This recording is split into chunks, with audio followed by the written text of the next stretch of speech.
Nandito tayo ngayon sa Lamot, Ifugao project natin.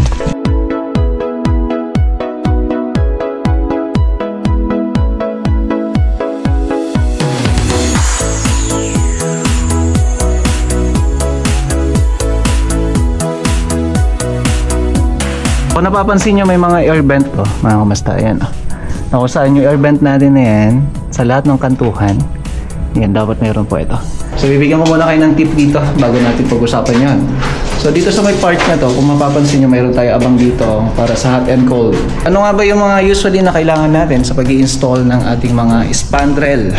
So yan po yung mga materials na kailangan natin bago tayo maglagay. Meron tayong fascia board na kung saan yun yung guide natin and flashing, tapos yung gutter natin doon.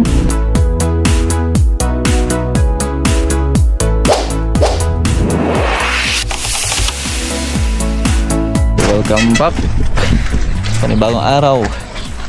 So andito tayo ngayon sa Lamot, Ifugao project natin.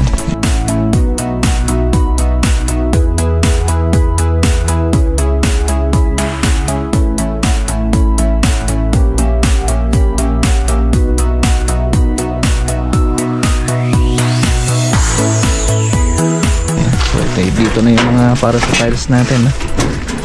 Ayan, no? At mahirap pumasok doon at nabalaho nga dito yung truck nung nagbiyahe para doon sa may spandrel natin.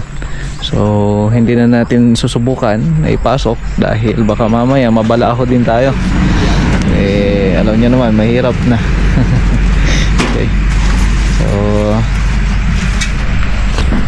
punta tayo dito ngayon, check natin yung spandrel installation.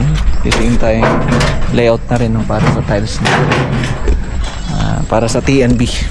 So yun muna yung unahin sa may common. Anday nala yung darotaryo ka dito eh.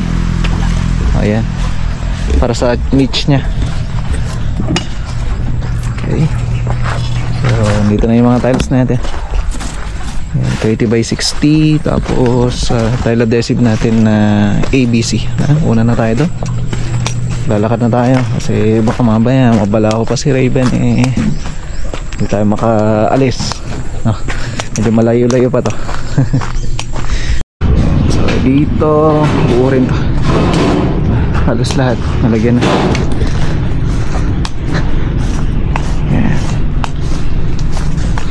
So andito na rin mga downspout natin, syempre.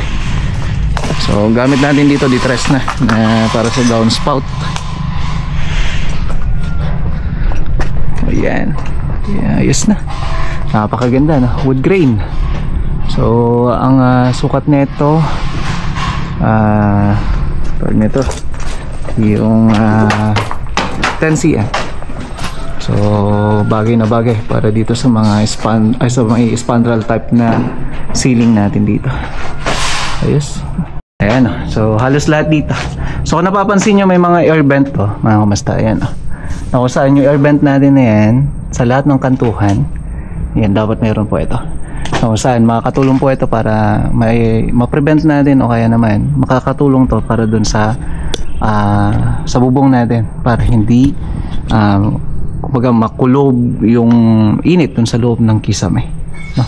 So dito sa may part na to, ayan, installation na tayo para sa TNB.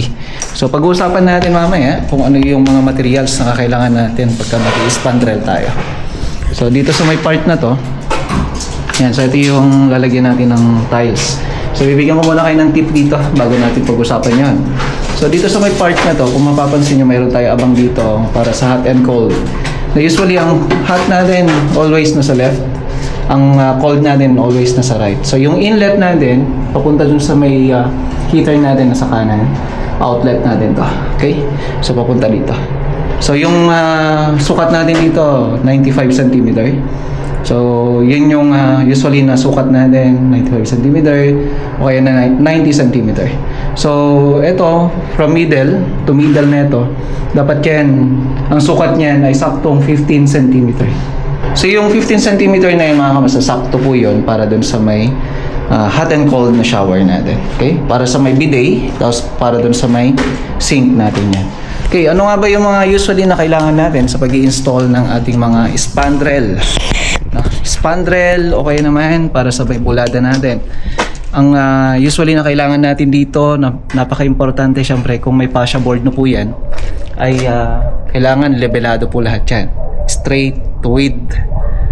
In English lang natin, no? Na kung saan dapat lahat ng mga kinakabit natin dyan ay mula dun sa umpisa ay dapat naka-level na po yan, naka-straight na po yan. Kasi alam nyo po kung ano po yung nagiging problema dyan na pwede nyong kaharapin kung sakali mag-i-install kayo nyan. Kasi sa umpisa pa lang kung kamali na po yan hanggang matapos kamali na po yan. Kaya nga nakadepende doon sa may mga fascia board natin kung tuwid po talaga yan. Kasi ayun yung basihan natin kung tama ba talaga o hindi. Kasi kahit nasabihin mo na idayain mo o kaya gawin mo ng diskarte, yung mga fascia cover natin ay nagkakaroon ng problema.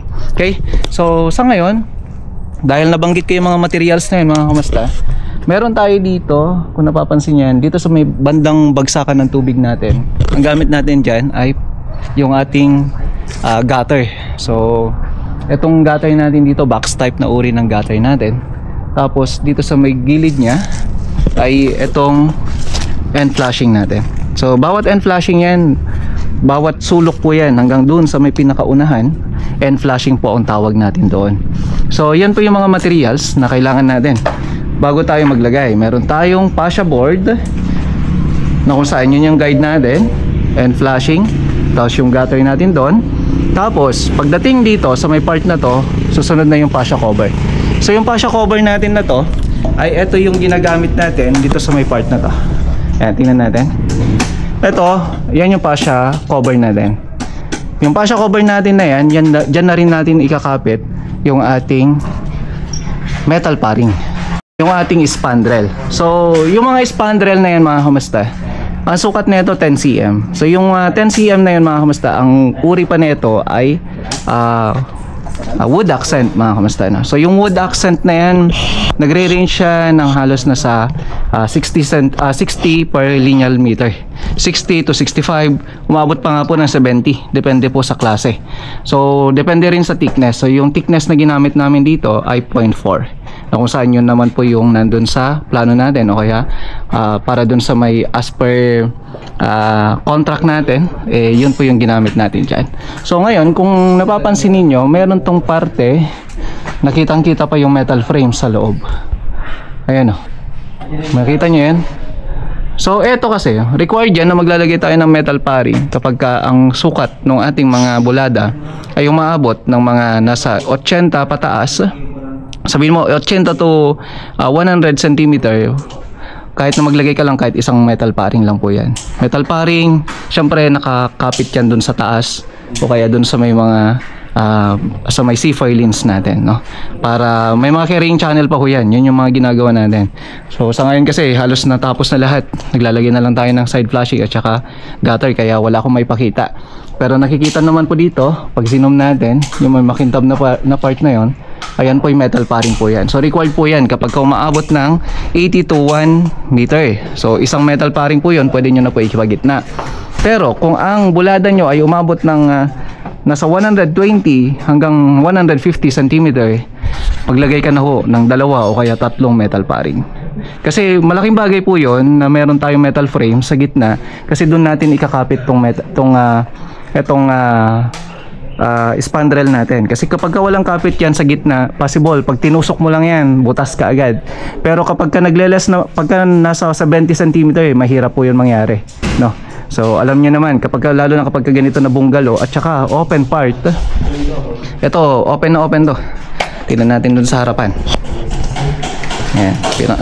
Makikita nyo naman sa may drone shot natin kung gaano ka open itong project natin dito. So lahat ng mga hangin, lahat ng ulan kung sakali ay talagang papasukin niya yan. Yung kumbaga talagang titirahin niya. So kung napapansin niyo, lahat na yan required talaga maglagay tayo ng metal paring yan para secured na matibay, no? So karagdagang kapit niya ho yun, na hindi lamang po yung end moldings. Ayan, so ito po yung ginagamit natin dito, ay end moldings para dun sa may pinaka wall natin. It's either wall angle o kaya naman end moldings, pwede po yun. Tapos ito, yung pinaka fascia cover niya, yan na rin po yung kakapitan ng spandrel natin dito. So depende kung ano yung thickness mo dito o kung yung sukat mo dito, yan na rin ilalagay mo dito.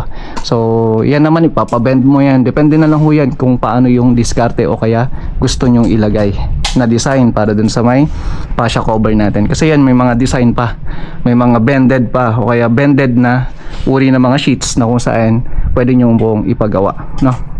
So dito, meron tayong air vent. So yan yung pinakita ko sa inyo kanina. Air vent makakatulong sa may exhaust natin na kung saan makakalabas dyan yung init ng o kaya singawan nung init na nanggagaling dun sa may roof natin, no? So malaking bagay po yon kasi nga kung sakali po na ang nung kisame natin masyadong mababa, makakatulong po yan. Pero ito naman, napakaganda kasi hindi naman siya gaano mababa. Ang kagandahan pa nito, fully insulated naman siya, kaya secured na secured po natin. Okay, so ang isa pa dito, yung plain natin na part ay ito yung presyo natin kanina. Sabi ko ang presyo natin nasa 65 up to 70. Ito naman mas mahal kapag ventilated, no? So pag maraming butas, mas mahal yung presyo niya. So yun po yung mga presyo ng mga ganito, no? So dito naman dun sa may fascia cover, hindi ko na gaanong maalala, pero naglalaro lang siya sa mga 280 up to 300 plus, no, fascia cover. And then dito naman sa end moldings natin nasa 180 pataas, parang ganon. Pero depende yan sa supplier natin at hindi ko pa sure yun yung presyo niya, no? So para mas maganda na rin yung ma-over natin kung sakali, pero nasa quote naman natin to. Sa ngayon kasi wala yung quote natin. So based sa mga yan, mga kamasta, pwede na kang maglagay ng spandrel. Madali lang naman mag-install ng spandrel. Ito, kukuha tayo dito ng sample. Kukuha tayo dito ng sample. So may dalawang parte kasi yung spandrel natin. Ito yung part na kung saan dito mo siya isusuksok. Ito naman yung pangsuksok. Kumbaga ito yung male, ito yung female, no? So kapag kaya yung male natin, yung kasunod niya, ilalagay mo lang siya. Ayan. So ito, i-rivets mo muna to. So dito natin i-rivets yung kapag may metal paring sa gitna. Kunwari ito yung metal paring natin, pero ito carrying channel to, ay nakaganyan po yan. And then i-rivets natin dyan, tapos ipit natin na ganyan. So dire-diretso lang po yan. Ganun po yung pamamaraan ng paglalagay ng spandrel natin. Kaya nga malaking bagay po na meron tayong mga metal paring sa gitna. O kaya naman kung sakali po kahit hindi po nyo sundin yung sukat na kung saan kapag kay 80 ay kung gusto mo tatlo ilalagay mong metal paring, much better. Okay? So yan naman po mas maging matibay yung installation natin, na masasabi natin na 100% makakasiguro ka na maayos po yan, no? So dito may naglagay na rin tayo dito ng downspout. Wag natin kakalimutan yung downspout natin. So dito maglalagay pa kami dito, doon, tsaka doon. So yung downspout natin dito, kung napansin nyo may salo kami. Yan. Nakasalo, ibig sabihin yung pipe natin, yung mula dun sa may fittings natin ay dapat nakasalo po yan. Hindi po siya nakasombrero o kaya nakatuklob. Kasi nga kapag ka ganun po, possible na kapag ka nawala yung bisa ng pandikit niyan, baka mamaya doon magsisimula yung leak o kaya naman paglalabasan ng tubig natin. So lahat po yan nakasalo po yan. So required naman mga kamasa na dapat ganon. Alam ko maraming magsasabi pwede naman lagyan ng pandikit, ganon. Hindi, wag mo na lagyan ng pandikit. Kumbaga ibig ko sabihin, wag mo na lagyan ng ENB o kaya Bulkasil. Ang ilagay mo na lang solvent. Pero ganyan ang pamamaraan mo. So okay na po yun. Okay? So yun yung mga paraan natin ng pag-i-install ng para doon sa spandrel natin, na sigurado ako na magagamit nyo rin. At makakasiguro din tayo na maganda yung installation natin basta sundin natin at tama yung mga materials na gagamitin natin. Okay?